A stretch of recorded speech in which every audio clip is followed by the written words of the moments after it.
Okay, welcome everybody.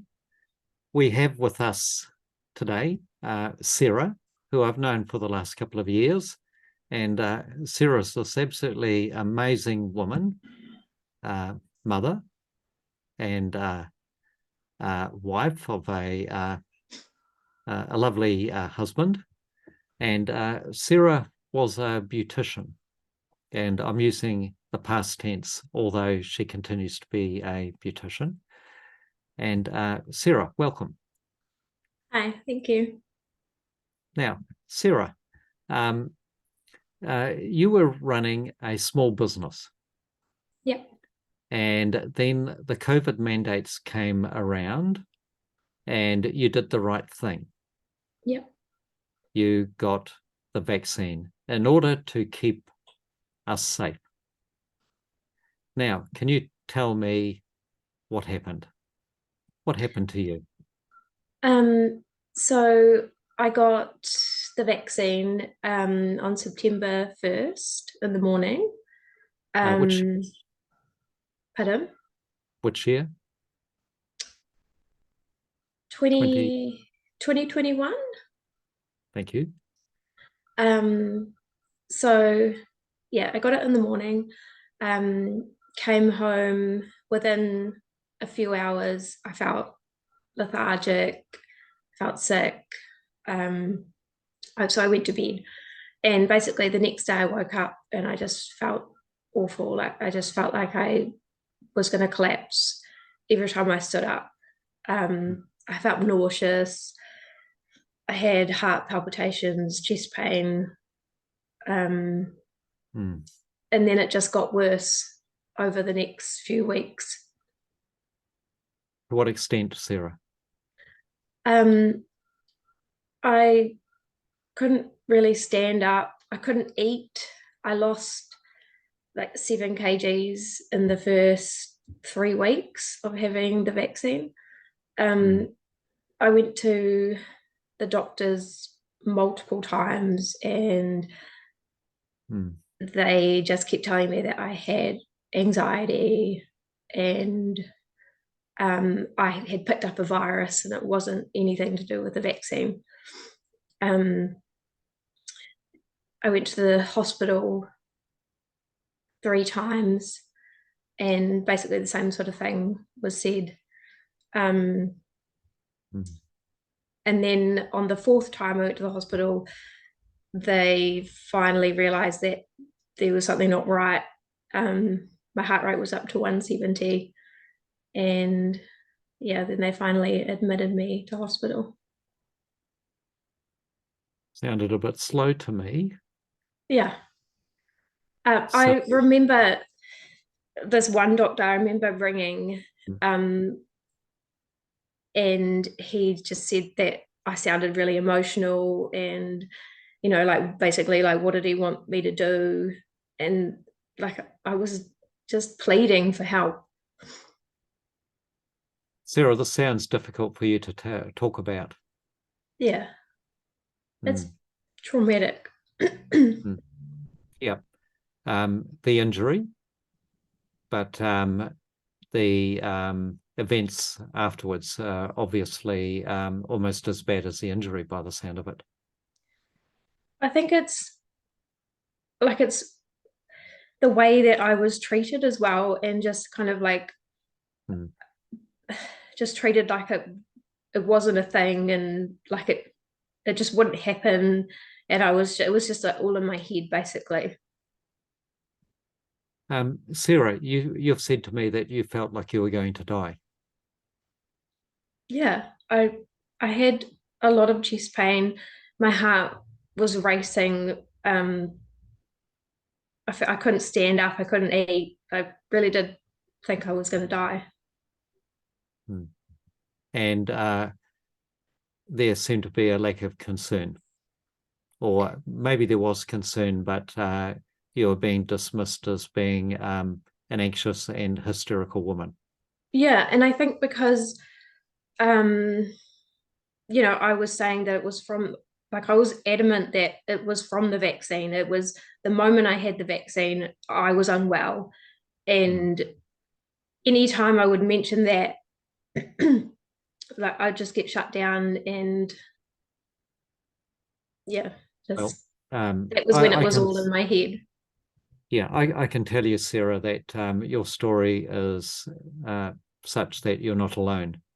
And I think it's almost criminal to just blithely dismiss someone's serious concerns about their health as being anxiety. By the way, like I've worked in the area of health. I'm now into my 52nd year and in this and working in health, and a lot of it to do with cardiovascular health. Now, I can tell you this: when somebody's suffering a heart attack, for example, guess what one of the symptoms are?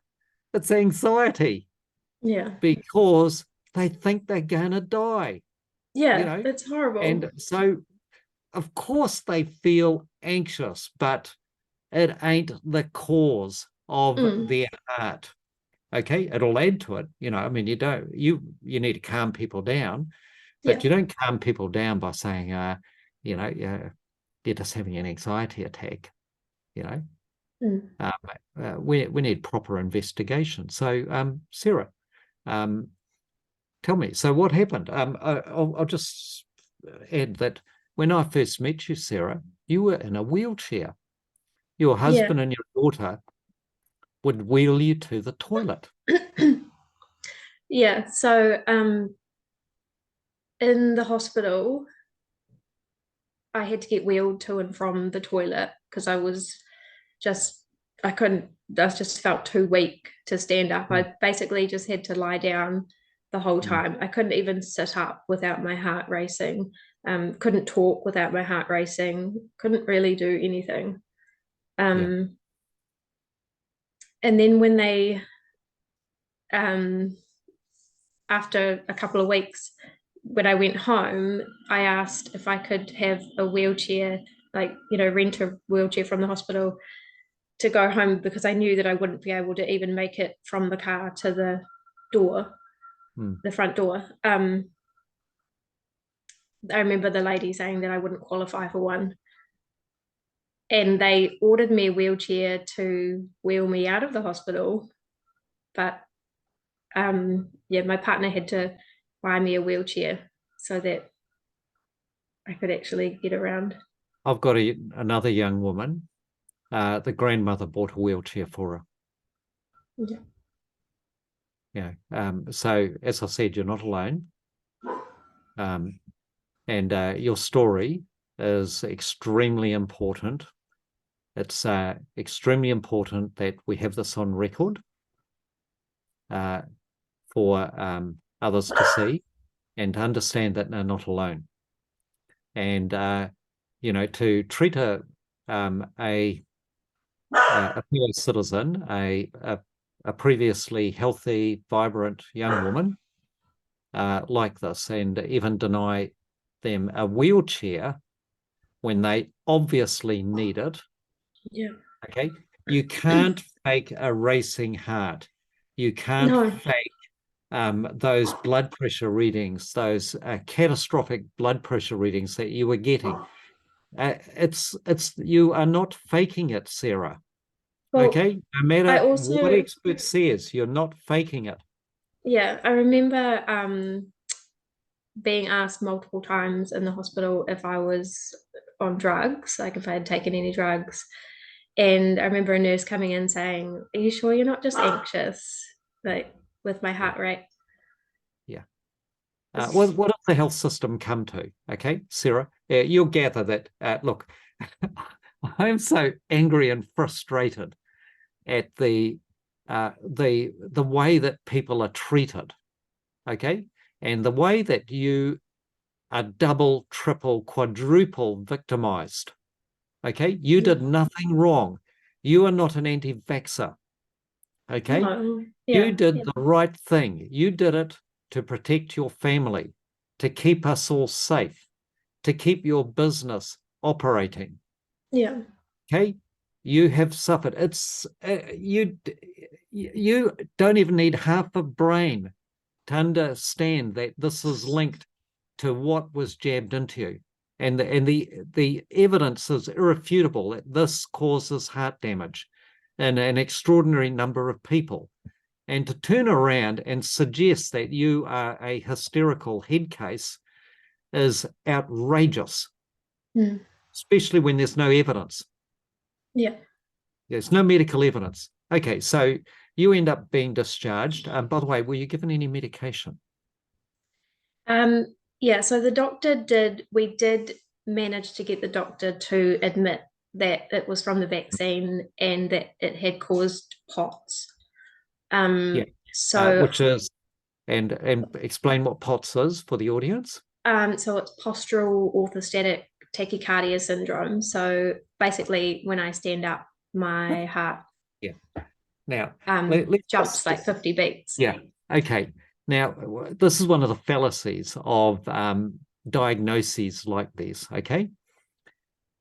POTS is describing the symptoms. Yeah. It does nothing when it comes to identifying the root cause as to why. As to why, when you stand up, your blood pressure and your heart is so weak that it can't maintain the blood pressure to keep blood going up to your brain, with the result that you'll, if you try to stand up or stay up for too long, you'll pass out. Okay? Yeah. As simple as that. Now, it is a Clayton's diagnosis. It's a diagnosis that, to me, is a farcical diagnosis. Okay? The proper diagnosis needs to be something like Sarah has suffered heart damage due to the inflammatory effects of a bioweapon called a spike protein. Okay? Now, that would be, to me, a more accurate diagnosis. And then once you've got the right diagnosis, you can then start to think about the remedies. But if you're telling this woman that she's got anxiety, then you're going to end up giving the completely wrong medical treatment, if any at all. Okay, so the medication you're given. Sorry, I just remembered something as well. Yeah, sorry about me getting angry. I'm so pissed off about this. Okay, excuse my French. That's right. So before I got admitted to the hospital, I had quite a lot of blood tests from the doctor, and they called me one night and said, we need you to go down to the hospital because you could have a blood clot, but it's sort of a gray area, so we're not sure. So go down to the hospital and they can check you out. So I went down there, and the doctor basically just like sort of looked at me and said, we don't like to do chest x-rays or anything on young women, and you don't have a blood clot, and to get my second COVID jab because it will save my life, and just go home.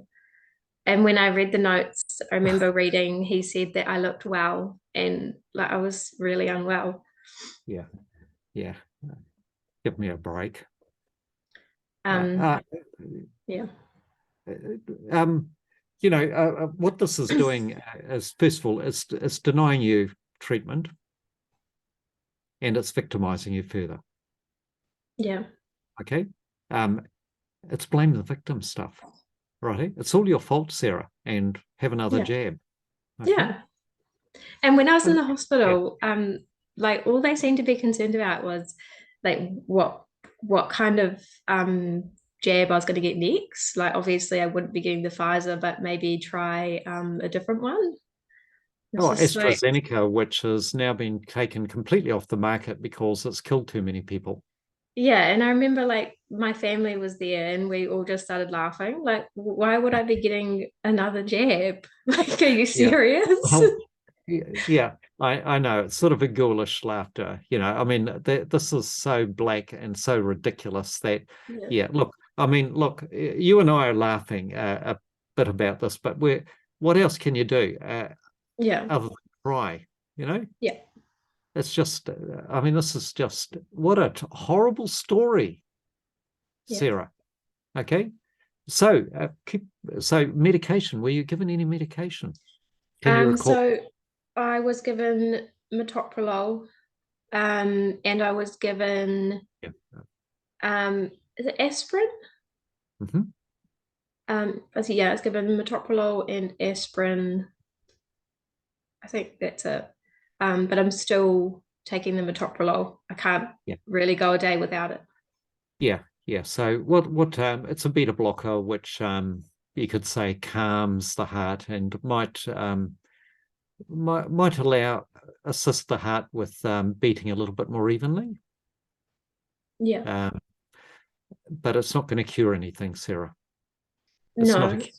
And the aspirin is to reduce the possibility of developing a blood clot from a weak and irregular heartbeat. But again, it's not going to cure anything. Yeah. And these drugs ultimately have a downside effect over time. Okay. But let's not worry about that at the moment. So anyway, so yeah, you're sent home with these drugs, and I take it you didn't have any further jabs. No, Yeah. definitely not. So, uh, so tell me a bit more, please. What? Um, so I basically needed 24/7 care. So my partner would drop me off at my parents' house on the way to work, Mm, and they would look after me. mm, And then he would pick me up on the way home and then look after me at home. And it was I couldn't even wash myself. I had to get my mm, mum to bath me. I couldn't do anything. mm. That's incredibly upsetting, isn't it? To go from where you were Yeah. to being completely dependent again on your mum and dad.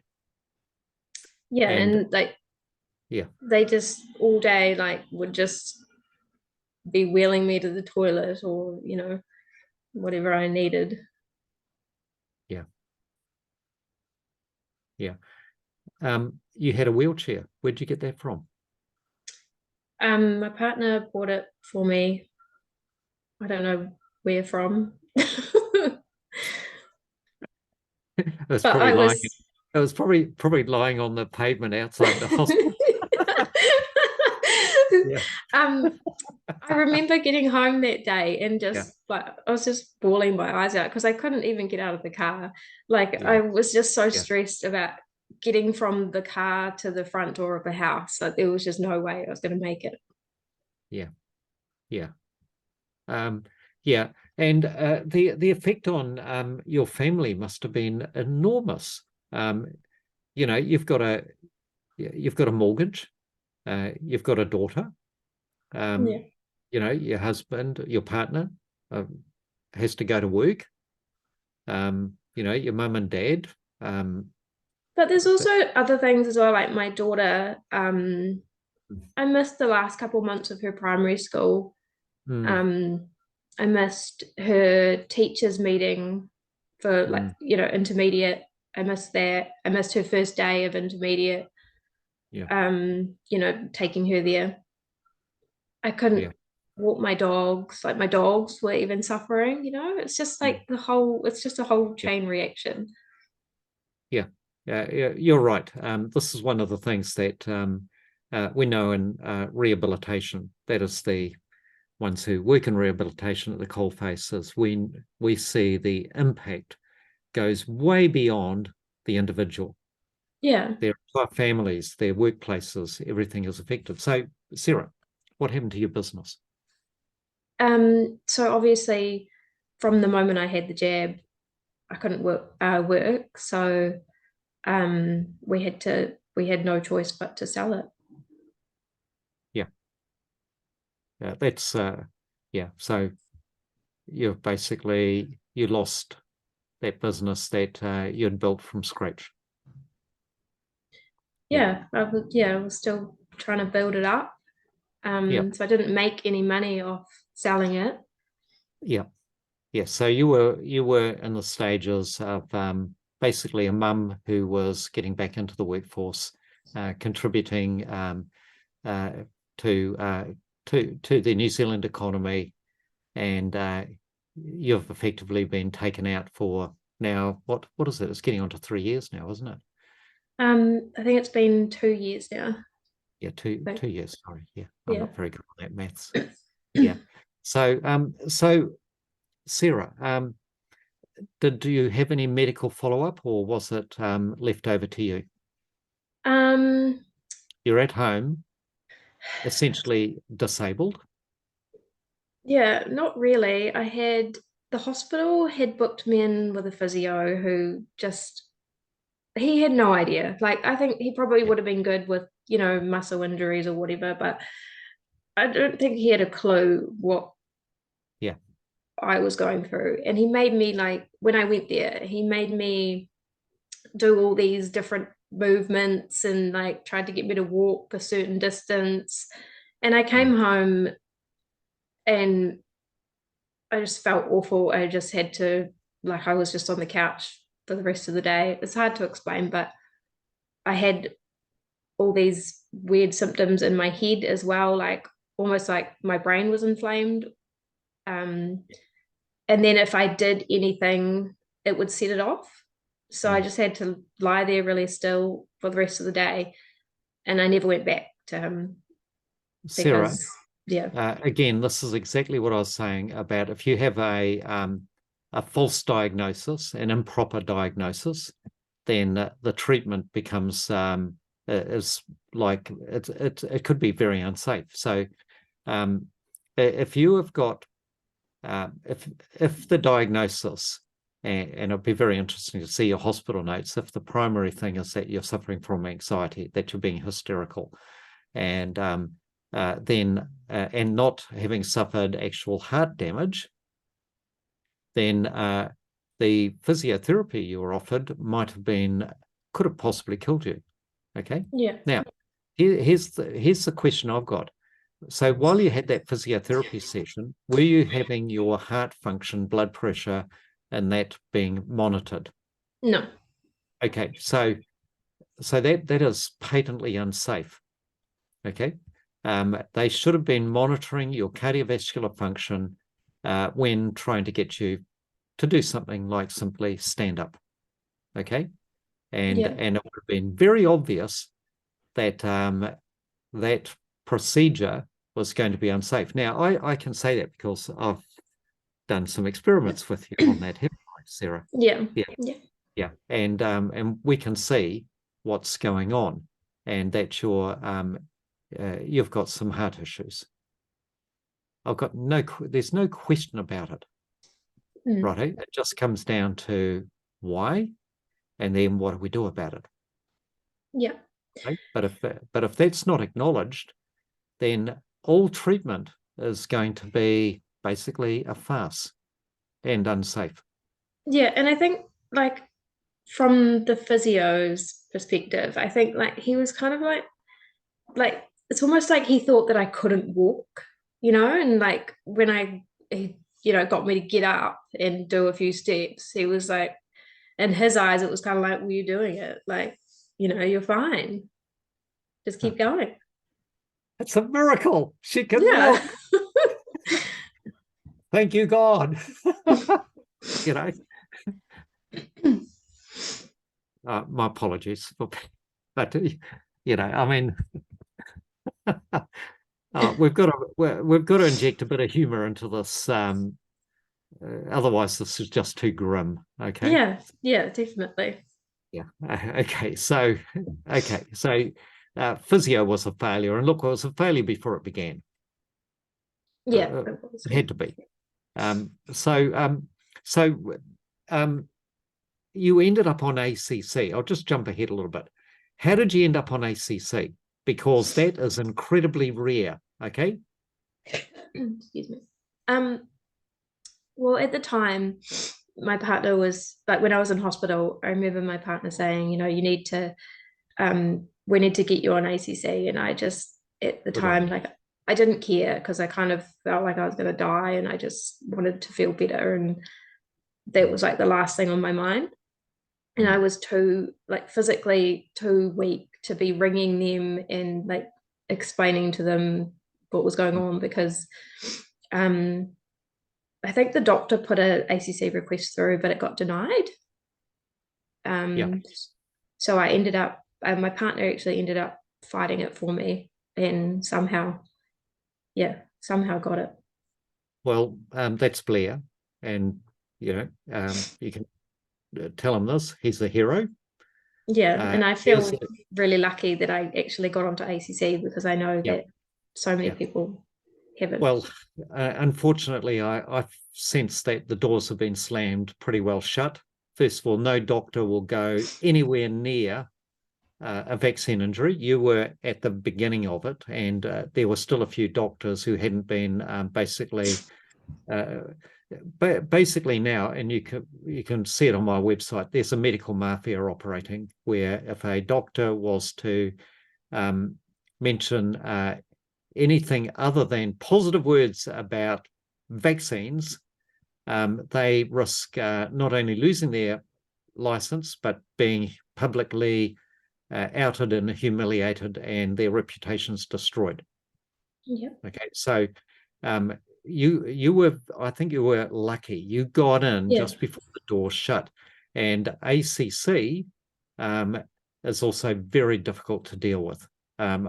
You were, yeah, you're a rare person. Okay, so anyway, you're on ACC, but okay, so how did that relate to your income? Because you were just starting up. You've been investing in a business where I would, yeah, you were bringing in less than the minimum wage.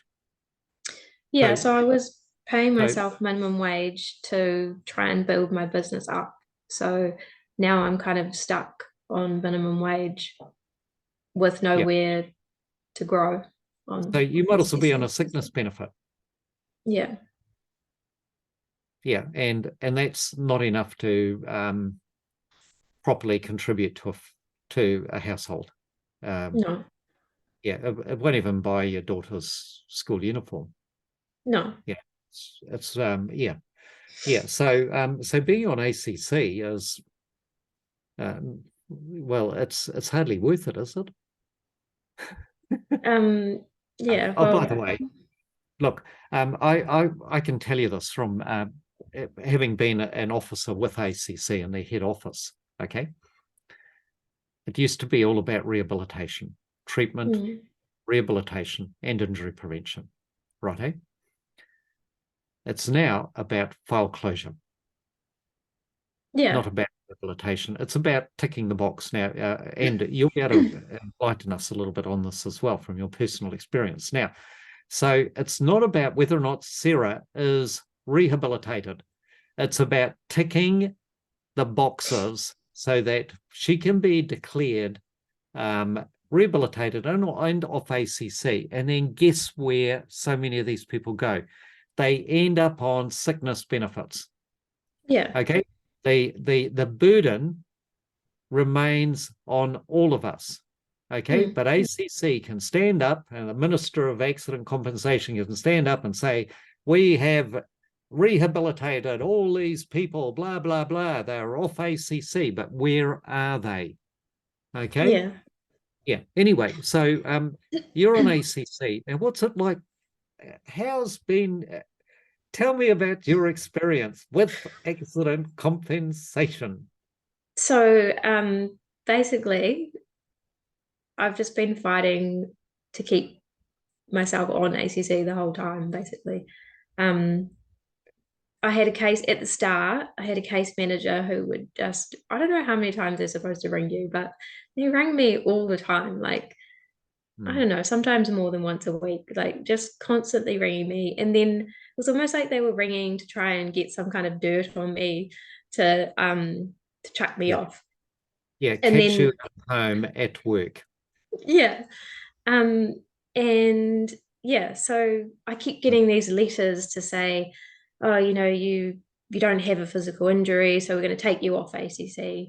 And then I'd have to fight my way through again, and then they'd keep me on. But then a few weeks later, I'd get another one saying, you know, we're going to take you off ACC again because you basically don't tick the boxes of being injured.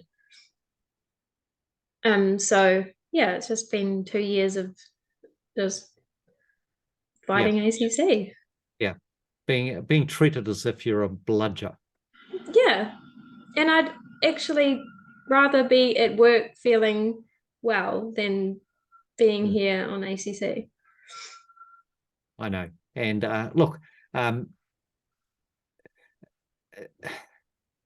most people just give up, Sarah. Okay. That's what ACC does. It's an indictment on an organization that I helped to build. Yeah. And they've lost the plot. Okay. They don't understand what rehabilitation is. Now, can I just ask you on that?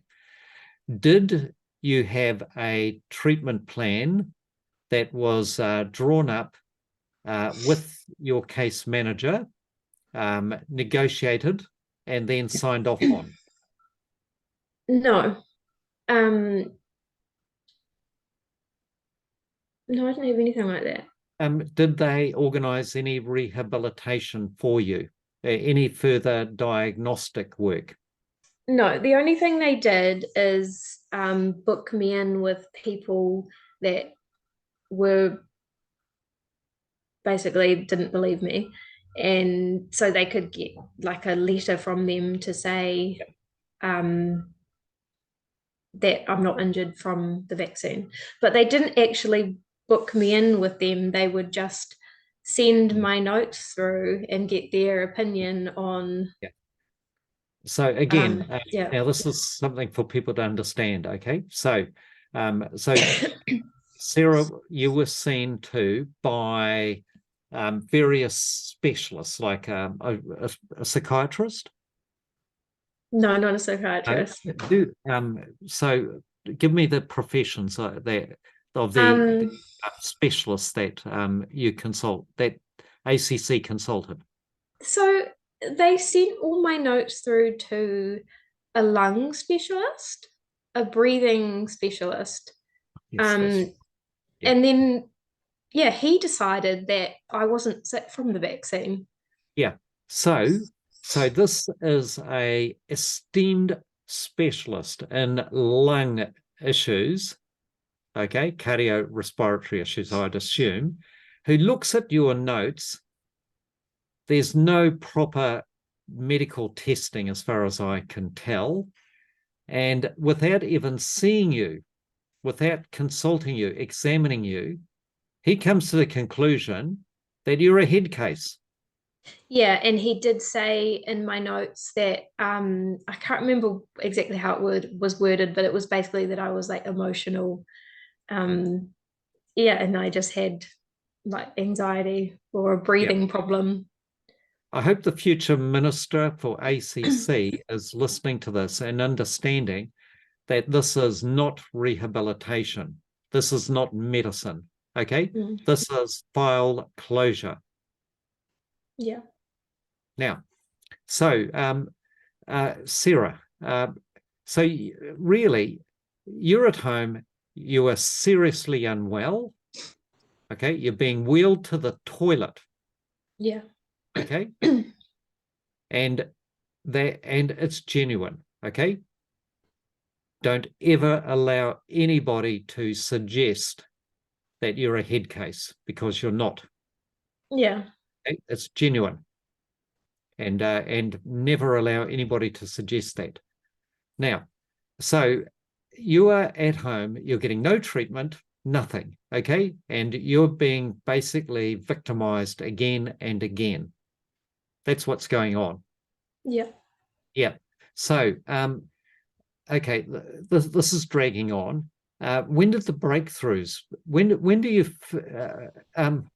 you feel you started to get some progress in terms of your health, your functionality? Probably not for a long time. I think I contacted you after how long was it? It was Oh, it would maybe have Was it probably 6 close to months? a year. It was several months. I'd have to check, but it was several months. Yeah, it Yeah, was I a just long time, Sarah. yeah. So yeah, there was nothing really, and then I Hmm. just remember feeling like just desperate and just Googling naturopaths, and like luckily I just chose your website. So Well, yeah, I don't know whether it's a good um thing that people have to be desperate before they contact me. well, I no, it's not that. It's just like Yeah, I know. um I'd never considered getting any kind of like supplements or natural treatments because I hadn't needed Yeah, it, like I hadn't been so unwell that I've been like, obviously Western medicine's not going to help me. yeah. What else can I do? Well, Western medicine, coming from a wrong diagnosis, is it's doomed to fail. It has to Yeah. fail. Okay. So, and and by the way, the first thing we started doing, Sarah, is we tested. Mm. We started testing, didn't we? Yeah. Yeah. First thing you got to do is you got to gather information. And you got to gather the right information by starting from the right beginning. Yeah. Yeah. Okay. So Sarah, yeah, when I first met you, you weren't well. I Mm. mean, you looked lovely, you looked beautiful, but you were in a wheelchair. Yeah. Yeah. And so we started measuring, and then we started to do what we could. And I will say this, that the problem about a drug that has bypassed all of the safety procedures and been um, injected into people, and from a state of denial that there's any risk, it's completely safe, completely effective, completely safe, completely effective. It'll keep you safe. Mm. No side effects, Yeah. no nothing. There's no downside, blah, blah, blah. Okay, all of these lies. And so the problem is, because of this, it meant that people like me are starting completely from scratch. I knew nothing Yeah. about the side effects of these drugs because any side effects that had been identified, documented, were actually suppressed. Okay. The Prime Minister knew that there were problems before they started. Okay. And they instead lied to you and me. They said it was Yeah. completely safe and effective. We knew nothing. So the problem is, Sarah, is that, okay, you come to me, you're desperate for help, and you've got no money. That's the other thing.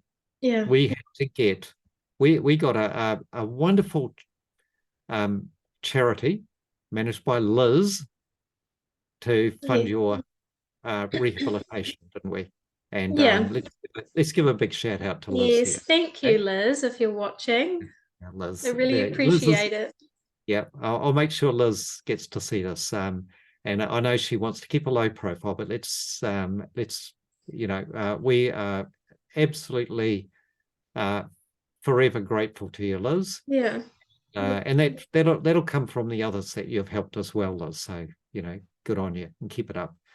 Now, so Sarah, I know this is difficult. This is not easy for you to be recounting what you're reliving trauma. Okay, for the last 2 years, you've been beaten up.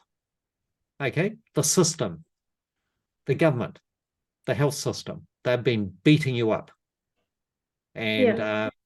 it makes me very angry to see this happening. Okay, we especially agencies like ACC, which, as I said, I helped to set up, and now it's turned into an unhelpful monster when it comes to these kinds of things. Mm. Yeah. Okay. Some people need a big rocket up their asses and then ignite it. Yeah, Okay. they really do. Yeah, they do. So Sarah, yeah. So we fumbled our way. I've learned a lot now. I've learned a ton. Okay. The last 2 years have been the most incredible learning experience as we start to understand what on earth is going on with this experimental drug bioweapon. Okay. Now, so Sarah, there were gradual improvements, but you were never coming properly right. Okay. Now, you got a test done, which showed for sure that you're not a head case. Can you tell us a little wee bit about that? So basically from the start, when I was at the hospital, I remember asking if I could have a cardiac MRI because I had seen online injured people in Australia having it done, and it was showing damage. And they'd had all these other tests done, and all their tests were fine. But they wouldn't give me one. And so at the start of this year, I booked in privately to have one, and it showed I've got scarring on my heart from myocarditis. Yes. So you have got scarring of your heart. How old are you, Sarah, roughly? 36. You're 36 years of age. You have no history of heart problems, and you've got scar tissue, which is identified through a scan, and it's on your heart muscle. Yeah. Okay. Righto. Okay. Now, it doesn't get more convincing. And by the way, who paid for it? Well, we did. Yeah. That in itself is an indictment. You know, the hospital doctors, experts, or specialists, that they would refuse to do this test, the most obvious test to do, to not do it, because it might contradict their cult-like attitude towards you. That in itself, I think, is criminal. So I put you also through that. Yes, tell me more. sorry, I also had to find a place that would accept doctors' referrals because no cardiologist would give me the referral to get one. Yep. So we had to travel closing ranks to prevent you from basically doing what it was necessary to restore you to health, to good health. Yeah. Yeah. Doesn't this sound, or it sounds like a crime? Yeah. Now, okay. So, what did the specialist have to say about the finding? Eh? What did he write in the report? Was it he, wasn't it? Yeah. So in the report, he said that I had scarring on my heart from myocarditis, and then he said this could have been a previous episode of myocarditis or an adverse reaction to the COVID vaccine, but he wouldn't, admit that it was from the vaccine. Well, he'd probably lose his job if he did say that for a start. But I think that's cowardly for somebody who has sworn the Hippocratic Oath. Okay. First and foremost, they are sworn to be serving you. Yeah. Okay, not the system. Now, okay, so a previous case of myocarditis. Okay, so okay, can you tell me about now? Why would a specialist say that unless there is a history? So, yes. Have you had heart problems in the past? No, so I've never had any kind of heart issues before. And I think I would have known if I had myocarditis because I had severe chest pain after the COVID vaccine, and like a racing heart. Like I'm pretty sure. Yeah. I know. Look, I've never had myocarditis before that. Oh, Sarah, you don't even need half a brain. You can be the village idiot to figure this out. I mean, it's so obvious. Yeah. Yeah. Now, Sarah, can I ask you about pineapple? You Um, told me we were having because you started being able to stand up and do a bit of walking and be without the wheelchair. At the begin, it was at the beginning of this year, wasn't it? Around about then, um, and we were trying to figure out why did this come about, and you mentioned pineapple. yeah, so I was craving a lot of pineapple for some reason, and yeah, Yeah. I ate probably like a pineapple a day for a while there. Like I had a lot of pineapple. Oh my God, no. Yeah. Yeah. Um, and I remember you saying that there was something in it. Is it Yeah. bromelain? Yeah. Bromelain, is that It's a right? Yeah. proteolytic enzyme, which we now know breaks down the spike protein. Yeah. It- So it's almost like my body was like telling me yeah. what I needed. Yes. And this is apparently I don't have it because I'm male, but there is such a thing called intuition, you know, where Yeah. I have a okay, lot of that. I know and you're obviously a female, but we won't go there now. No. Sarah, oh, you've had a child as well. Yes. Okay. I think I can deduct something that our Prime Minister is capable of. Yeah. But anyway, so Sarah, something deep in your body discovered when you ate pineapple, you felt a little better. Yeah. Okay. And what we know is I've actually got on my shelf proteolytic enzymes, combinations of enzymes derived from, for example, the bittersweet tropical foods, tropical fruits such as papaya, mangoes, and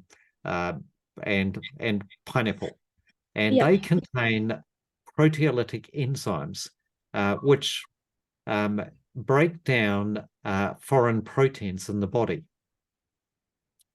And there's also other ones like serrapeptase, which is derived from the silkworm, and then nattokinase. There's a whole family of them.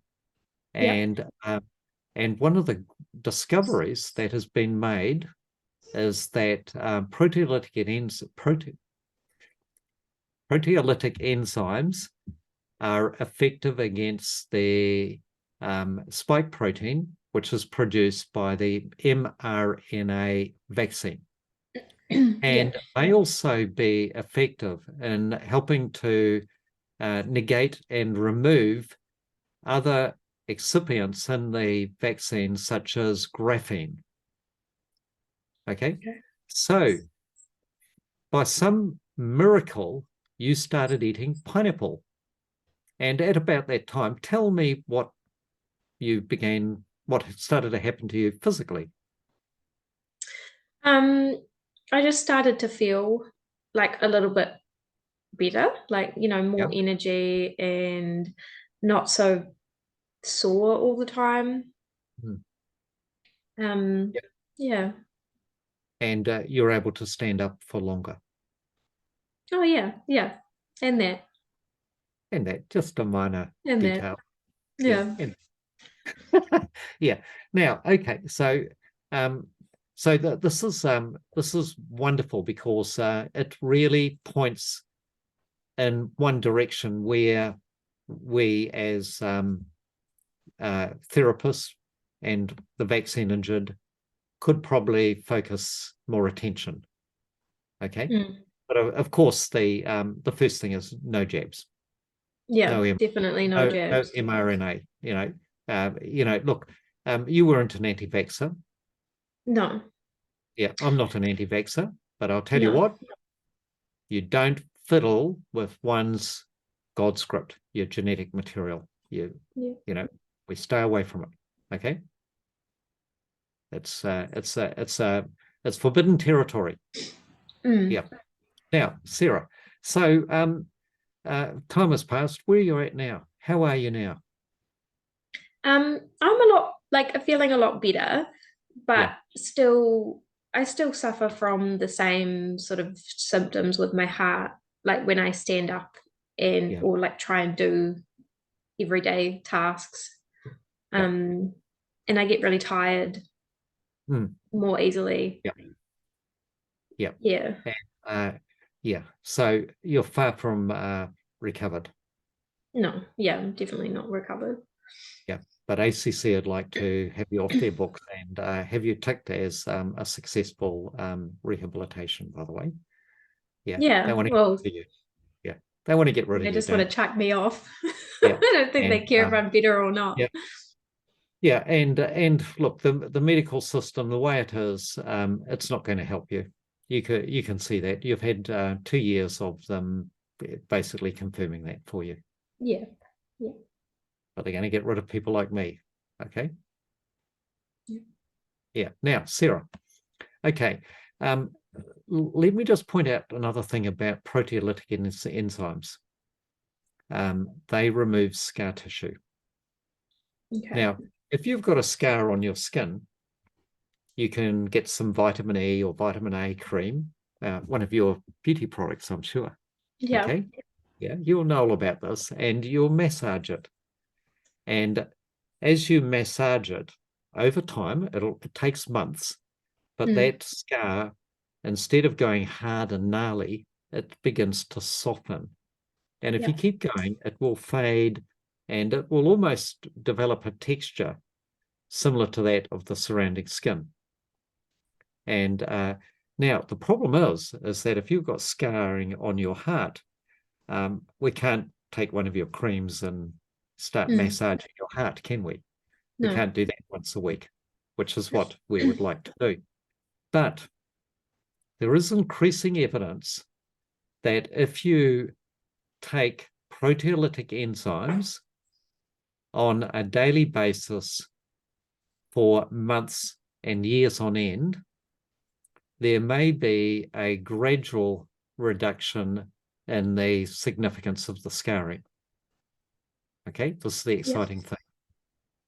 And this is one of the most exciting things. I've been working with proteolytic enzymes now for probably 15 years, and I'll swear on them. They are amazing, fabulous, righto? But you've got to take enough of them.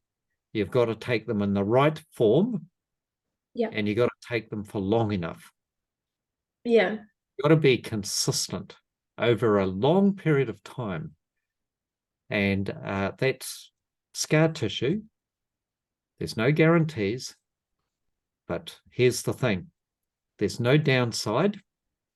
There's only upside. Okay? There's no downside. These are not drugs that come with side effects. The side effects from these kinds of therapies are looking good and feeling great. Okay? I think I'd like some of that. And same. I'd like you to have more of that too, by the way, Sarah. Okay. And so that I think is one of the ways forward. Now, I also mentioned vitamin A and vitamin E. The fat soluble vitamins A, D, E, and K. And your body needs to be on the higher side of intake of those particular vitamins. So if they're good to add to cream to keep your skin beautiful, well, as you know, Sarah, as a beautician, is that beauty comes from the inside to the outside. Definitely. If somebody's unhealthy on the inside, they have terrible skin. And likewise, if we improve your health, it will be reflected because you will look healthy. So think of vitamins A, D, E, and K as being wonderful for connective tissue. For softening it and keeping it nice and supple. Now, one of the things about scar tissue too, by the way, it starts off there, and over about 3 years or so, it shrinks and hardens. And it can tighten and bind down things. So that's why scarring in the heart or the lining of the heart is not good, because yes, you can remove the whatever's causing the inflammation and scarring, but what happens is that the scar tissue then begins to shrink and bind and tighten, right? Now that's really good if you've ripped a muscle or torn, torn the ligaments of a knee. You want it to tighten up and bind it, and yeah, there might be a loss of function, but at least you can still ambulate. Okay, but not a very good idea for the heart. Yeah. So does that stop the heart from like pumping properly? Yeah, exactly. Yeah, yeah. So the scar tissue shrinks and binds, and whereas what we want is we want to soften that scar tissue, just like we would be wanting to do with a scar on your skin. Yeah. Okay. Proteolytic enzymes and the fat-soluble vitamins are a very good start. Okay. Yeah, makes a very it makes very good sense, right? But I won't say what products or how much to take or anything like that, because this is not the place to be offering treatment advice. But as a general principle, the actions of the fat-soluble vitamins and the actions of proteolytic enzymes sounds like a no-brainer. And then it's just a case of how we go about it in such a way that it's effective. And Sarah, we could do a lot better for you as well. Yeah. I think food is also really important. Like I definitely notice if I have too much fatty food or sugar, like all my symptoms are so much worse. It's like an inflammation response in my body.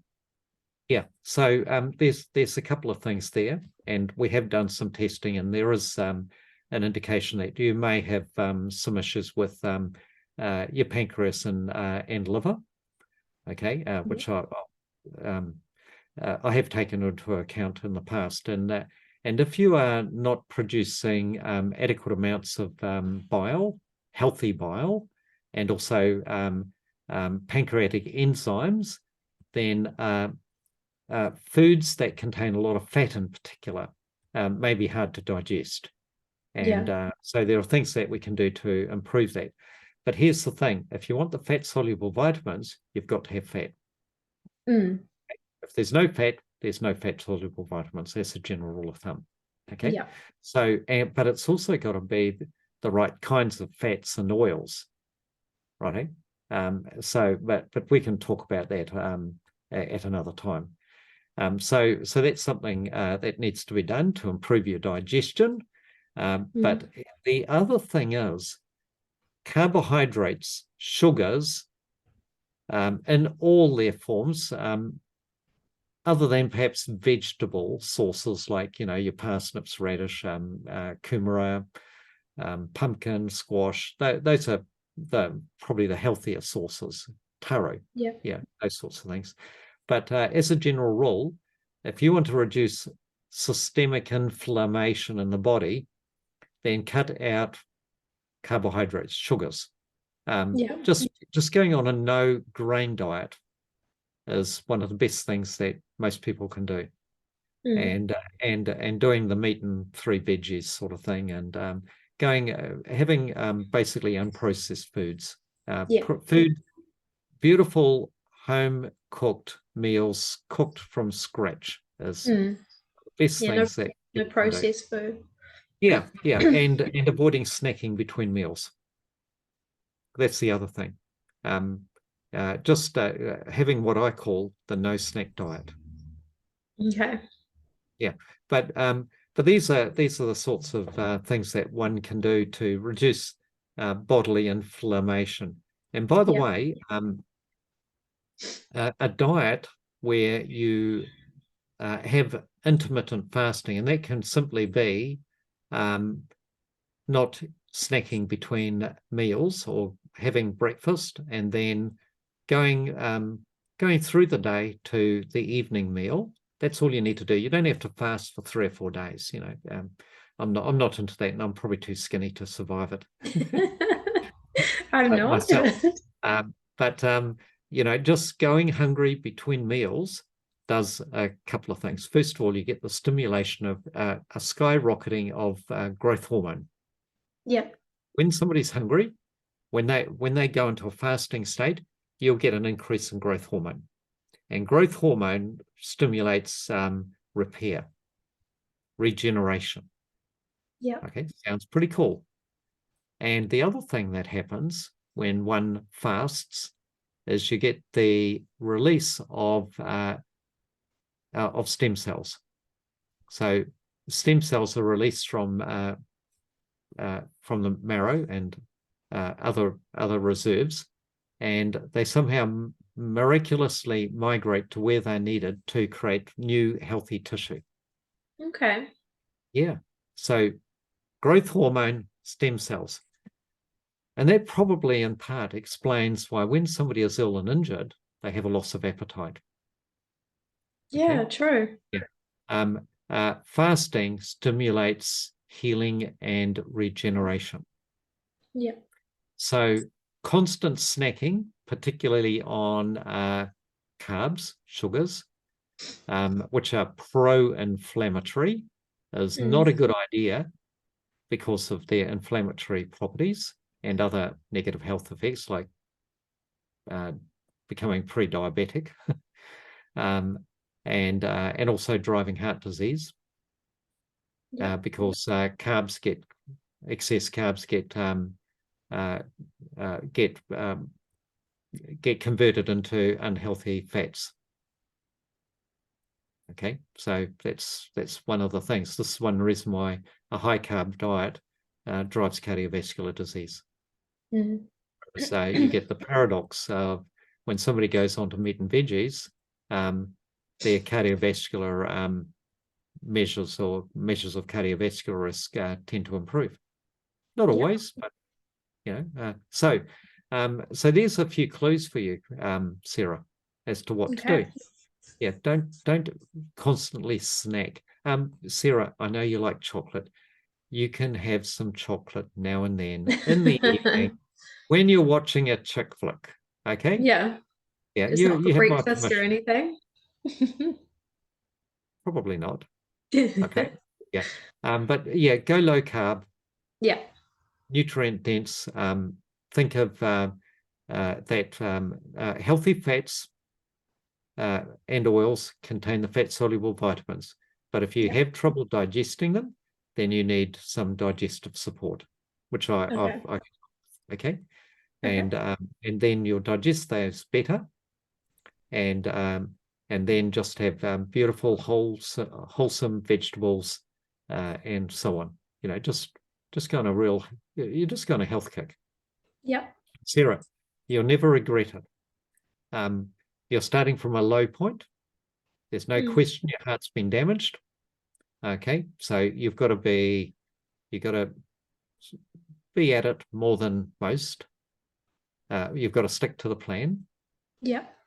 And it doesn't matter how long it takes. It's a journey. It's a journey of discovery, and it's going to be exciting. And you've already started. You've made some fabulous breakthroughs, and let's keep it going. Yeah. So anyway, Sarah, we'll do a little bit of a follow-up after this. After this, I've got a few ideas. I've learned more just listening to you. You've refreshed my memory on a few things, and I want to see you back contributing, having a ball. Okay? Thank you. Yeah. So, Sarah, have you anything you want to add? I think we've covered a lot. Yeah, just don't get the jab. Yeah. Invest in health. Yeah. Invest in health, be confident in our bodies. If we invest in our bodies, if we invest in health, we do not need all of these high-tech solutions that are double-edged swords and which what we're seeing do nothing for health. Yeah. And I had COVID probably like 6 months after I had the jab. Yep. And it just came and went, Yep. like it wasn't half as bad as what I've had to go through now. So Yeah, yeah, I know.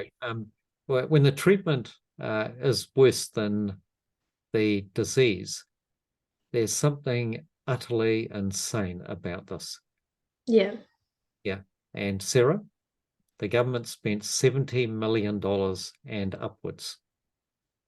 There's only 5 million of us. Okay. Divide that up. yeah, That's and they're not spending it's anything on us. the injured. No. And in fact, they're victimizing you further. Mm. It's that in itself, Sarah, is a crime. In my Yeah, books, it's a crime to treat you like this. yeah, yeah, You it know, is. yeah, you should be able to sue for emotional harm, Mm. let alone the financial and Yeah, physical definitely. harm. Yeah, yeah. Oh, look, yeah, this is not over, and one reason why we're recording this, or one reason why I'm recording this, is because this is a record. Yeah. Okay, this is a record of what has happened to you, how you've been mistreated. Mm. Okay, for the enrichment of a few. Yeah. Yep. So, Sarah, this whole business is incredibly upsetting. It's upsetting for me, and it's more upsetting for you. But you know, I'm angry. I'm angry because there are so many people out there like you who have been victimized and silenced. Mm. You know, they don't get a say, and they're being labeled as anti-vaxxers, okay, as rivers of filth and so on. Yeah. And it kind of just makes you want to shut off and not even talk about it because Yeah, it well, just shut down anyway. So well, look, they've even turned family against us. They've yeah, turned friends. We've lost friends. We've lost family. There's division and hatred that's been stirred up for the sake of making just $1 trillion. You know, hey, just $1 trillion. yeah, You know, yeah, it's it is shocking, Sarah. And so, look, I'm really look, I've got your back. I'm here for you, thank righto. you. And what you would have known, Sarah, is that you found out who your real friends are. And the Yeah, other thing is, you'll be like me, you've made a whole lot of new friends and really good people. yeah, Okay. Yeah, that to me is one of the greatest, most wonderful things that has come out of this whole business. Is that it's for me, you know, like Sarah, I would have never met you. no, yeah, Yeah, that's true. yeah, you wouldn't have met me. Yeah, No, no, that's great. Yeah, and so yeah, so we've you know, you lose but you gain, and yeah, that's life. Yeah, yeah, so you know, fabulous. Anyway, Sarah, I better wrap this up, okay, and I'll don't go away, but I'm going to stop the recording. okay, cool, Okay. Yes, okay, and there we go. So, by the way, thank you those who had the endurance to um, listen to this interview, this discussion, which is quite long, but I think it is essential for every New Zealander to listen to the story and the stories of others who have been similarly unjustifiably treated and yeah, harmed for no benefit whatsoever to anybody other than a few evil, greedy people who mm. lie through their teeth. Is that a good way Well, of finishing off, Sarah? yeah, well said. Yeah, well, you're so lovely and polite, Sarah, that I think I've got to say it. Okay. Thank you. Okay. Oh, yeah. Okay. I'm going to stop recording now. And thank you, Sarah, and thank you to everybody else, everybody who's listened to this recording. Okay. So thank you very much. Thank you.